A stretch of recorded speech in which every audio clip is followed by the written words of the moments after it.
Dari Gereja Sanggakala Surabaya 1062 The Voice of Love. Shalom, selamat pagi kekasih Tuhan. Berjumpa kembali dengan saya Wahyu Widiawati dalam program Bincang Pagi edisi akhir pekan 24 Oktober 2020.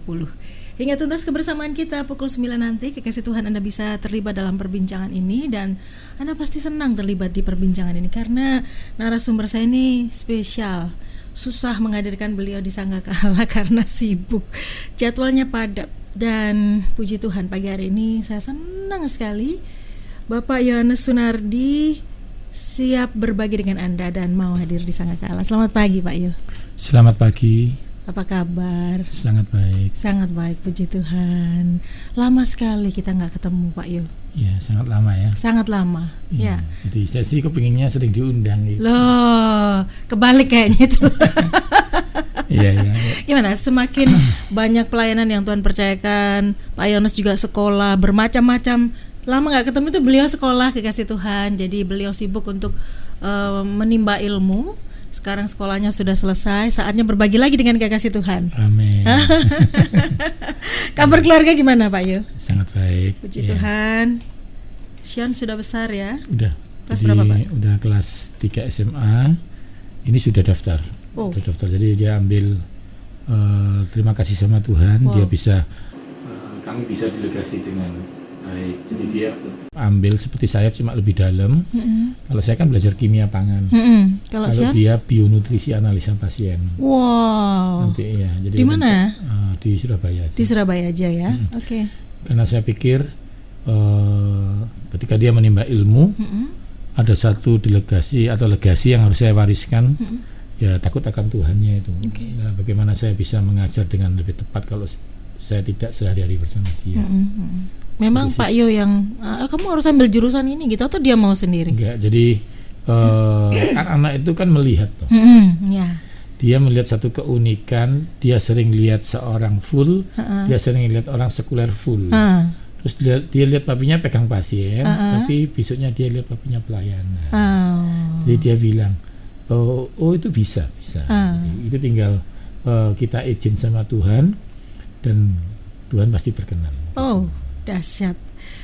Itu yang paling penting, Pak. Perkenanan Tuhan itu yang paling penting. Karena sia-sia orang menjaga kota kalau bukan Tuhan yang jaga kota. Itu yang akan kita bahas, Wahyu. Jadi perbedaan kita pakai masker dan orang lain pakai masker itu sangat berbeda.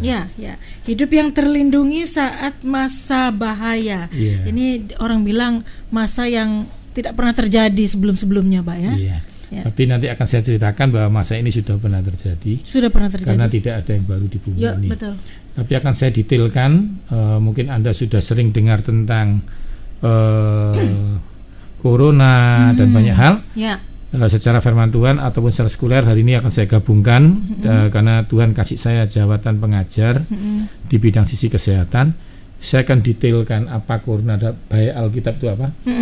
Lalu bukan penyakit sampar yang dikatakan walaupun 1000 rebah sebelah kiri itu kan penyakit samparnya nggak jelas apa namanya. Nanti akan saya jelaskan.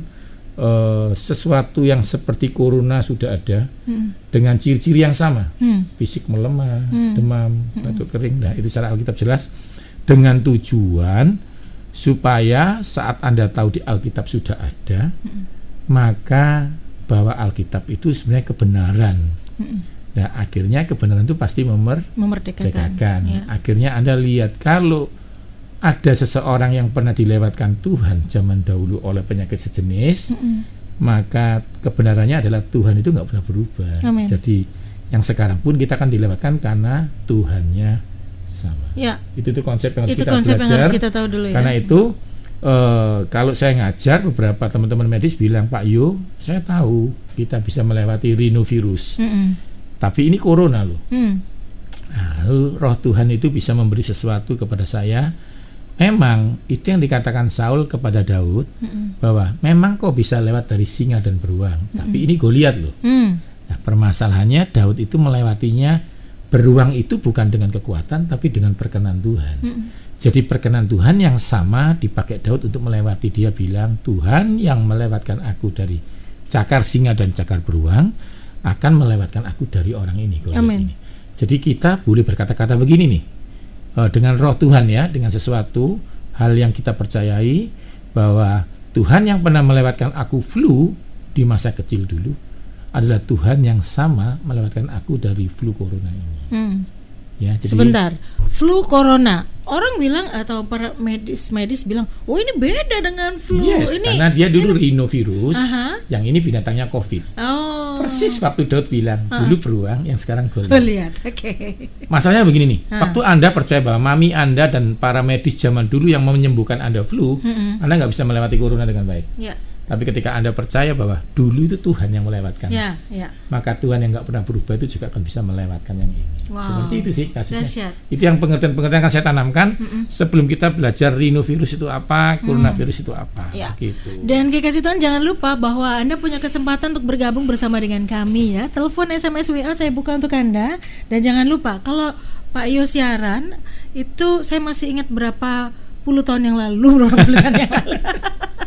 Anda harus sertakan jenis kelamin, tinggi badan, berat badan, dan usia. Karena itu penting untuk mendeteksi seperti apa kondisi Anda, kesulitan-kesulitan yang Anda alami. Iya, karena kan begini nih. Ya, Pak.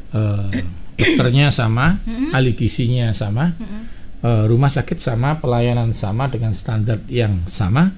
Kenapa ada yang tanda petik sulit tertolong? Karena dia datang dengan membawa penyakit bawaan lain.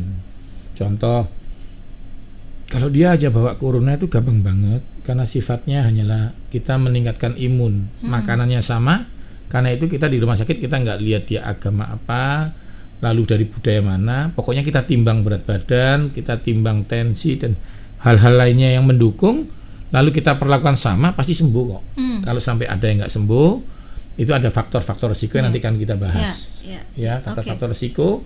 Salah satunya nggak bisa kita handle adalah stres pasien. Karena itu ketakutan yang dibawa pasien itu yang membuat pasien nggak tertolong. Contoh nih, ketika dia tahu bahwa pasien COVID di sebelah kirinya meninggal, dia daya tahan tubuhnya langsung turun 50%. Kecuali dia bilang walaupun sebelah kiriku meninggal, itu tidak menimpa aku. Jadi sebenarnya firman Tuhan itu tidak untuk diucapkan waktu kita ibadah. Waktu engkau bersehari-hari ibadah dengan Tuhan itu. Karena itu butuhnya waktu di rumah sakit. Begitu. Jadi sebenarnya firman Tuhan itu ya dan amin. Saya pengen, mumpung ada Pak Yo, kekasih Tuhan, saya ingin padatkan, kekasih Tuhan bisa tanya banyak kepada beliau. Sebelumnya Pak, kita saya akan belajar dulu Pak. Corona itu apa sih sebenarnya? Saya akan ceritakan mulai. Jadi konsepnya begini. Saya akan konsepkan.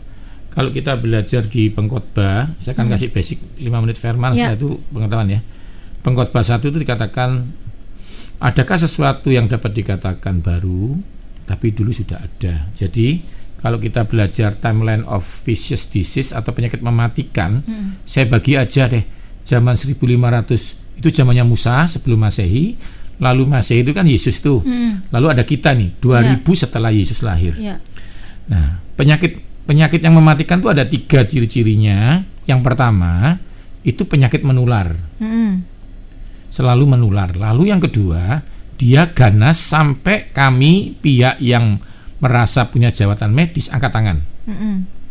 Jadi kalau kami masih handle itu kan bukan ganas namanya ya. Penyakit menular itu sampai ke tingkatan perawat kami, itu mengerikan buat kami. Kalau itu hanya menular Anda kan kita karantina aja Anda. Nah, lalu penyakit itu sampai mematikan, sampai mati gitu ya, sampai meninggal gitu. Jadi 3 itu ya, penyakit menular, ganas, dan menguasai. Nah, lalu di zaman dulu Musa itu kan sudah belajar namanya penyakit. Ada 3 yang dikarantina sama Musa. Yang Keluaran bilang yang pertama penyakit kusta. Kalau ada di antara kamu yang kusta, hendaklah dia diasingkan. Ini jelas itu ya. Nomor 2, lalu dia bilang begini, kalau sampai ada yang melelehkan darah, nggak boleh lagi ada itu di antara kita. Gitu. Yang terakhir nyentuh orang mati itu najis gitu ya. Itu bilangan 5 ayat 2. Bilangan 5 ayat 2. Nah, tetapi di zamannya Yesus ternyata penyakit menular yang namanya kusta itu disembuhkan gitu. Itu di Matius 1 ayat 40-45. Lalu wanita melelehkan darah dikatakan 12 tahun, dokter angkat tangan, tabib angkat tangan, hartanya habis. Jadi kalau Anda kena kanker atau corona, uangmu pasti habis. Lalu kami pasti angkat tangan karena penyakit itu akan menularkan ke kami. Maka ternyata yang melelehkan darah itu wanita 12 tahun itu disebutkan Yesus. Jadi intinya apa sih? Penyakit ganas itu kalah sama Yesus. Ya. Jadi, nama di atas segala nama. Yang menular-menular. Jadi kalau kusta termasuk menular, kalahnya sama Yesus. Kalau dia melelehkan darah atau kami sudah angkat tangan, Yesus. Dan yang keren banget, Lazarus mati pun dibangkitkan. Itu zamannya Yesus. Jadi penanganan management of kindness disease itu penanganan zaman Yesus, zaman Musa beda. Zamannya Musa itu gini, kalau kamu mendengarkan suaraku, kalau kamu melakukan ketetapanku, maka akulah Yehova Rafa. Kalau enggak bisa. Nah itu kalau ketemu saya gitu di rumah sakit, ayo salah makan toh, nggak bisa. Cuci darah toh, nggak bisa. Tapi kalau ketemu Yesus, sembuh dulu, jangan berbuat salah lagi. Jadi harapan Anda semua yang mendengar, yang sekarang ada beberapa penyakit bawaan, Anda percaya waktu firman ini disampaikan, saya dan Wahyu berdoa pengurapan Tuhan, perkenan, pengampunan akan membuat Anda bukan sembuh tapi organnya baru. Karena Anda bertemu Yesus, ya. Karena itu kesehatan ini saya kemas dalam bentuk firman Tuhan sedikit supaya ada kuasa. Nah, tetapi kan begini konsepnya. Ciri-cirinya ini apa sih penyakit menular ini? Ternyata ciri-cirinya 4. Apa, Pak? Fisiknya melemah. Oke. Yang kedua batuk kering. Kalau batuk bahasa sih pilek biasa ya. Kalau batuk kering ini kita bingung, ini pneumonia kanker paru-paru atau apa gitu, TBC atau apa gitu ya. Fisik melemah, batuk kering, demam. Demam, sesak nafas. Itu 4, karena sesak nafas ini menuju serangan jantung atau meninggal. Jadi 4, saya ulangi, fisik melemah, batuk kering, demam, dan sesak nafas. Nah sekarang kita tanya, katanya Pak Yu tadi ada. Adakah yang seperti itu? Itu kan COVID Pak. Iya. Ini kita baca di Ulangan 28 ayat 22. Ulangan 28 ayat 22. Ini kalau dalam bahasa Inggrisnya jelas ya. He afflict you with weakness. Jadi fisik melemah. Itu yang pertama sudah dapat, Bilangan 28 ayat 22 dalam bentuk Inggris sudah ada weakness namanya, kelemahan. Lalu ada namanya fever, demam. Nah, ada loh Dan. Lalu sakit radang. Nah, ini sesak nafas itu, radang paru-paru. Lalu ada namanya sampai batuk kering. Jadi Tuhan akan menghajar engkau dengan batuk kering. Wah, jelas banget loh. Jadi gini, jadi konsep-konsep ini ada banget. Jadi masalahnya begini nih. Kita sekarang nggak tinggal di zamannya Musa, kita di zamannya Yesus yang suka menyembuhkan, baru berkata-kata jangan berbuat salah lagi. Nutrisi yang saya ajarkan tidak akan menyembuhkan Anda karena perbedaan kita dan zamannya orang lain dulu. Ini saya jelaskan itu di depan supaya Anda nggak mendengarkan nutrisi yang saya ajarkan, tetapi percaya bahwa kita ini dipertemukan Tuhan yang sama yang menyembuhkan Anda. Contoh ini, kenapa Pak ada yang makan jeruk kok masih sakit? Karena dia belajar makan jeruk, karena ngerti jeruk isinya vitamin C. Waktu Tuhan marah, Adam itu yang dipukul bukan Adam tapi tanahnya.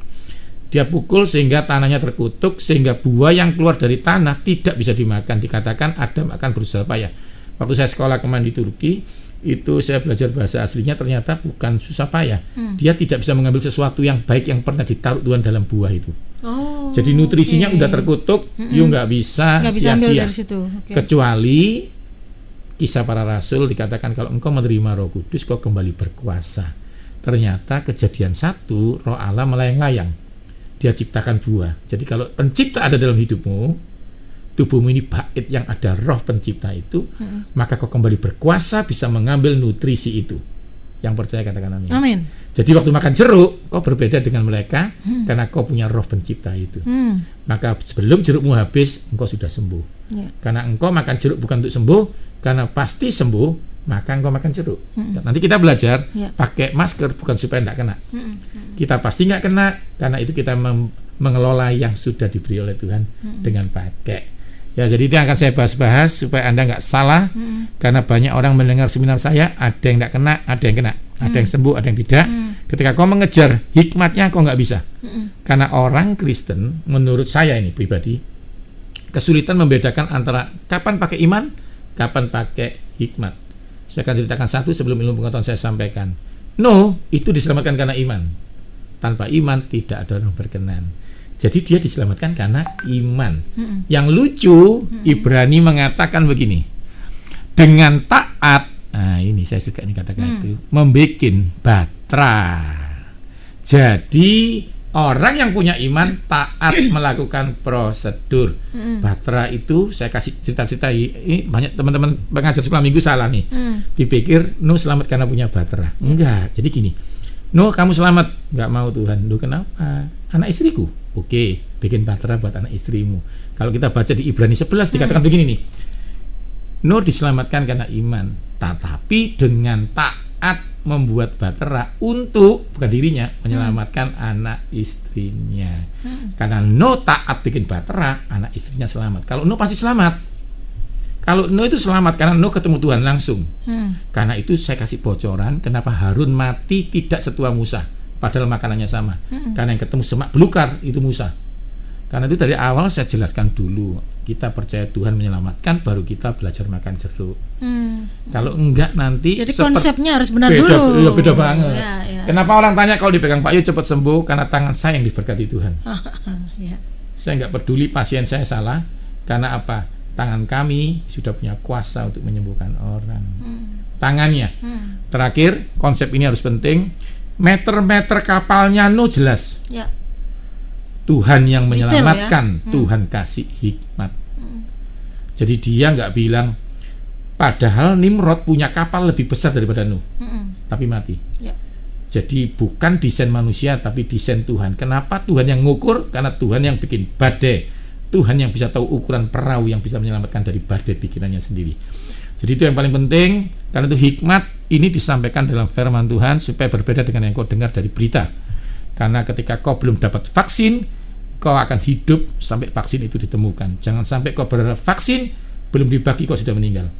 Karena kita hidup bukan karena vaksin tapi kemurahan Tuhan. Ya. Tapi oleh karena kemurahan Tuhan kita hidup, kita belajar mengelola. Eden tidak pernah menunjukkan petani yang pintar baru dikasih taman, tapi dia dikasih taman baru belajar. Saya belajar jadi suami yang baik karena sudah dapat istri dari Tuhan. Karena banyak suami yang baik, istrinya nggak baik. Karena itu yang penting itu percaya ada masa depan. Dan Immanuel itu bukan cara masuk ke surga. Immanuel itu dibutuhkan saat kita di bumi. Seperti ini konsep itu kita belajar Immanuel. Yang maha terakhir firman-Nya. Ini karena penting banget kalau nanti orang salah ngerti. Life protected in dangerous time ini tentang perlindungan Tuhan di masa ini ada dua. Tuhan akan kasih namanya iman dan hikmat. Iman itu percaya bahwa dilewatkan, hikmat melewatinya waktu diselamatkan. Yusuf itu berdoa, mungkin Yusuf papanya Yesus, mungkin ya ini ya. Tuhan Yesus, Herodes membunuh anakku, bikin dia stroke dong. Tuhan nggak tertarik. Tuhan tertarik kirim Gabriel untuk nyuruh dia pergi ke Mesir. Tuhan kadang-kadang pakai hikmat untuk menyelamatkan, bukan dengan membuat musuh kita mati. Tuhan nggak pernah tertarik bikin COVID hilang. Dia tertarik, dia bilang walaupun 1000 mati kena COVID, kamu nggak kena. Sadra Mesak Abednego kepingin apinya mati, tapi Tuhan lebih tertarik engkau dibakar tapi nggak mati. Jadi stop waiting what you want. Berhenti ingin apa yang terjadi. Pingin COVID hilang nggak perlu. Mulai dengan apa yang kau pegang di sebelahmu. Waktu itu Filistin 1000 orang mau bunuh namanya Simson. Simson bilang, Tuhan kau ciptakan aku untuk dipermalukan. Tidak. Lalu bagaimana melawannya? Apa sebelahmu? Rahang keledai. Lalu buat apa rahang keledai bisa membunuh orang berlaksa-laksa dengan pedang? Tuhan bilang yang hebat bukan senjatamu tapi tanganmu. Apa yang kamu pegang aku bikin berhasil. Jadi saudara-saudara semua kekasih Tuhan dimanapun Anda berada, masker yang Anda pegang itu biasa, tapi kuasa Tuhan di dalam tanganmu membuat kau jadi luar biasa. Ini yang Anda harus pegang dulu sebelum saya ceritakan semua protokol kesehatan. Sekarang kita masuk di ilmunya. Kita akan masuk. Oh ya sedikit ini, sorry, ini penting sekali. Pak Yo kasih kami bukti demam itu hilang dalam Alkitab, bisa disembuhkan. Sebentar aja. Jadi dulu ada perwira dari Kapernaum, jauh-jauh ketemu Yesus pulang dari Kana, ketemu perempuan Samaria, pasti semua sudah tahu ya, ketemu perempuan Samaria di sumur itu. Lalu waktu lewat datang ditanya, Tuhan anakku mau mati. Terus Tuhan bilang, Yohanes 4 itu ya, Yohanes pasal 4, dia bilang anakmu nggak mati. Tapi karena jauh dari Kana ke Kapernaum, dia pulang besok. Di tengah jalan Dia ketemu beberapa pegawainya dan bilang, "Stop Pak, nggak usah tergesa-gesa, anakmu sembuh." Dia tanya, "Jam berapa anakku sembuh?" Jawab mereka, "Kemarin siang pukul 1 demamnya hilang." Lalu dia ingat-ingat, itu kan jamnya Yesus bilang, anakku hilang. Ternyata saudara, demam kalah sama Yesus. Itu yang pertama harus pegang. Jadi nanti kalau engkau lihat anakmu demam, suamimu demam, atau istrimu demam, panggil Yesus. Itu yang pertama. "Pak, kurang Pak." Oke. Petrus punya mertua demam keras. Lukas 4 ayat 38. Maka Yesus menghardik demam itu dan demam itu hilang. Sekali lagi, badai dan demam takut Yesus karena mereka mengenal penciptanya. Pak Yu itu kan Yesus. Pak Yu, ada nggak seseorang yang nggak pernah ketemu Yesus kayak saya, Pak Yu? Bisa ngalahkan demam? Bisa ngalahkan demam? Ada dong. Kisah Rasul 28. Paulus itu tersasar di pulau namanya Malta. Paulus nggak pernah ketemu Yesus secara fisik. Lalu dia ketemu Publius, papanya demam. Paulus masuk ke kamarnya. Kisah Rasul 28 ayat 8. Maka Paulus mendoakan dan sembuh. Jadi yang tidak pernah ketemu Yesus punya kuasa karena percaya Yesus itu ada di dalam hidupnya. Yang paling penting saudara, itu dua hal yang membuat Anda harus tahu sekarang. Jadi ingat, kalau anakmu demam harus ke dokter. Sebelum itu kau harus percaya demam sudah hilang di dalam perjalanan ke sana. Oke ya. Oke, sekarang kita masuk ke dalam COVID. Jadi yang menyembuhkan adalah Tuhan Yesus ya. Yes, itu konsep yang nggak bisa dibuang. Jadi bukan karena obat anti demam, karena kami yang jagonya obat pun kewalahan. Jadi Anda butuh Yesus. Yang sekarang kita akan belajar adalah namanya imunitas. Ya, apa itu imunitas? Sabar dulu. Kekasih Tuhan pasti penasaran apa itu imunitas. Anda bisa ambil catatan dulu, Anda bisa minum dulu, dan pastikan bahwa pagi ini Anda sudah sarapan. Loh, apa hubungannya ya? Itu penting soalnya. Saya aja pagi-pagi dibawain sarapan sama Pak Yu.